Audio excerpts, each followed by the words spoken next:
پہلی تو بنیادی بات یہ سمجھ لیں، جب ہم نے کلمہ پڑھنا ہے لا الہ الا اللہ محمد رسول اللہ، تو ہم پہ کچھ پابندیاں آ گئیں، ہم کسی معاہدے میں آ گئے،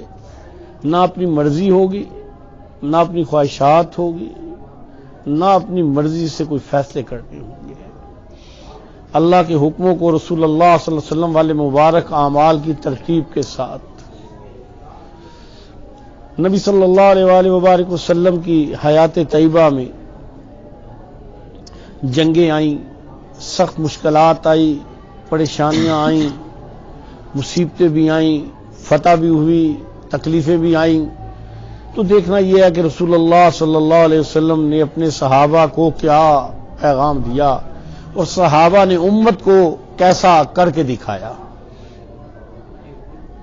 پہلی تو بات، ہمارا اگر کسی سے بنیادی جھگڑا ہے تو دین کی بنیاد پہ ہے، دین کی بنیاد پہ ہے۔ جب جھگڑا دین کی بنیاد پہ ہے پھر نفس کہاں سے آ گیا؟ جھگڑا ہے دین کی بنیاد پہ۔ اگر ہماری جنگ کسی سے ہے تو دین کی بنیاد پہ ہے، ورنہ الکفر ملۃ واحدہ،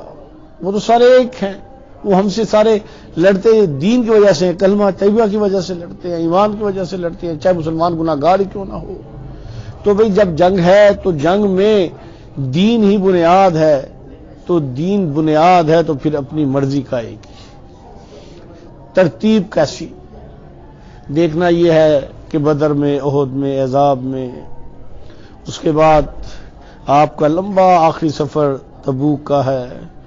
اس کے بعد اس کے اندر پہلے ہی موتا کا ہے، اور بعد میں صحابہ کے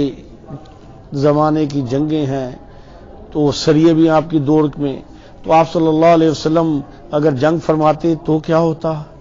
اور اگر نقصان پہنچتا تو کیا ہوتا، اور اگر فتح ہوتی تو آقا صلی اللہ علیہ وسلم کا کیا انداز ہوتا۔ یہ مسلمان کا آئیڈیل ہے، یہ مسلمان کا آئیڈیل ہے کہ اپنی فتح پہ جشن نہیں مناتا، اپنی فتح پہ شکر ادا کرتا ہے، شکر ادا کرتا ہے۔ حدیث کی کتابوں میں آتا ہے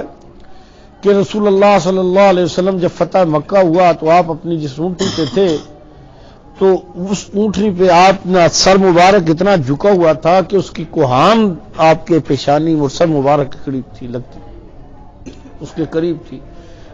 ورنہ ہوتا کیا ہے کہ فتح میں تو آکر آ جاتی ہے، گردن میں سڑیا آ جاتا ہے، ادھر ادھر مڑ مڑ کے آدمی دیکھتا ہے۔ اللہ کا حبیب وہ مکہ جہاں صحابہ کو گھسیٹا گیا، حضرت سمیہ کے ٹکڑے کیے گئے، حضرت بلال کو ترپتی مارا جاتا، صحابہ کو، نبی صلی اللہ علیہ وسلم کو خود تکلیفیں آئیں، کتنی مشکلیں آئیں، پھر ہجرت کوئی نہیں کرنے دیتا تھا، پھر کتنی مشکلات ہیں، پھر انہوں نے جنگیں کی، نقصان ہوا، صحابہ شہید ہوئے، حضرت امیر حمزہ رضی اللہ تعالیٰ کے ساتھ احد میں 70 حضرات دنیا سے ہوئے، اس کے بعد بھی کتنی تکلیفیں آئیں۔ تو بھئی ایسا جشن ہونا کوئی ہوتا تو کہ جی ہم نے تو کمال کر دیا، لیکن آقا صلی اللہ علیہ وآلہ وبارک وسلم عاجزی، انکساری اور تواضع کے پیکر تھے۔ آپ صلی اللہ علیہ وآلہ وبارک وسلم نے اپنی نگاہ مبارک کو اور اپنی گردن کو اللہ کی بارگاہ میں جھکا کے کہ یہ سب کچھ اللہ نے دیا۔ اور احد کے میدان میں جب مسلمانوں کو بہت سختیاں آئیں، بڑی تکلیفیں آئیں، 70 صحابہ شہید ہوئے، 4 صحابہ کے 19 ٹکڑے کیے گئے، جن میں آپ کے چچا جان حضرت امیر حمزہ بھی ہیں، اور صحابہ زخمی ہیں، خود آپ صلی اللہ علیہ وسلم کے دندان مبارک شہید ہوئے، رخسار انور آپ صلی اللہ علیہ وسلم کا زخمی ہوا، خون بہا، تکلیفیں آئیں، پریشانیاں آئیں، وہ چڑھائے تھے۔ تو لکھا ہے، حضرت عبداللہ بن مسعود رضی اللہ تعالیٰ سے روایت ہے کہ نبی صلی اللہ علیہ وآلہ وبارک وسلم نے فرمایا کہ صفیں بنا لو۔ جب کفار زخمی کر کے نکلے اور تو آپ نے فرمایا صفیں بنا لو، تو حضرت عبداللہ بن مسعود رضی اللہ فرماتے ہیں کہ میں نے سمجھا شاید نماز پڑھانی ہے، تو صفیں بنا لی، نبی صلی اللہ علیہ وسلم آگے کھڑے ہو گئے۔ آپ صلی اللہ علیہ وسلم نے پھر ہاتھ اٹھا کے اللہ کی بارگاہ میں دعا کی، رو رہے ہیں، خون نکل رہا ہے، اور فرمایا کہ اللہ کی بارگاہ میں دعا کی، اے اللہ تجھے تیرے چہرے کی قسم، اللہ تو ہم سے ناراض نہ ہو، کہ اللہ ہم پہ جو مصیبت، یہ پریشانی، یہ تکلیف، یہ دکھ، یہ درد، یہ جو ہو رہا ہے، اللہ آپ ہم سے ناراض نہ ہو، ہماری خطاؤں، ہماری غلطیوں، ہماری کوتاہی، نبی سے تو گناہ ہوتا ہی نہیں ہے، لیکن امت کو سکھانا تھا، صحابہ کو بتانا تھا۔ تو اے اللہ تو ہماری مدد فرما، اللہ تو ہم پہ رحم کر، اگر تو رحم نہ کیے گا تو ہم تباہ ہو جائیں گے۔ پھر آپ نے فرمایا چلو۔ تو حضرت عبداللہ بن مسعود رضی اللہ تعالیٰ فرماتے ہیں کہ صحابہ اتنا زخمی تھے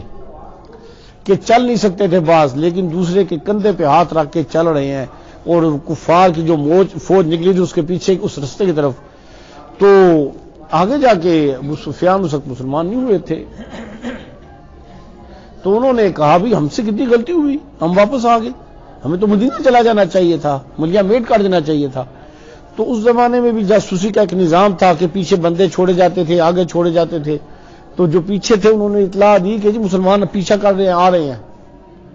ایک ہیبت اللہ نے طاری کی اور وہ لوگ آگے نکل گئے۔